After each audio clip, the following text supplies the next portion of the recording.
Guys, part 1-এ আমি এইটা দেখেছিলাম যে এটা কেন চলে, তো আজকে আমি এটা বানানো শেখাবো আপনাদের।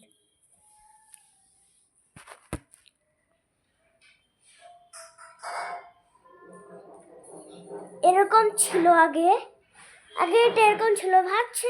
আপনারা ভাবছেন এটা কি ছিল, মানে যেটার সাথে এটা ছিল সেটার ওটা ছিঁড়ে গেছে। ওটা ছিল এটা, দাঁড়াও, ওটা ছিল এটা। তো এখন আমি বানানো শেখাবো।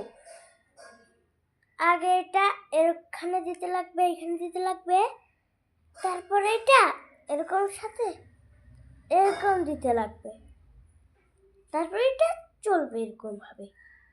তো আজকে লিয়ে গুড বাই, কারণ আমার মার মোবাইলের ক্যামেরার বেশি অসুবিধা হয়েছে, তো বেশিক্ষণ রাখলে ওইটা হয়ে যায়। তো আজকে লিয়ে গুড বাই।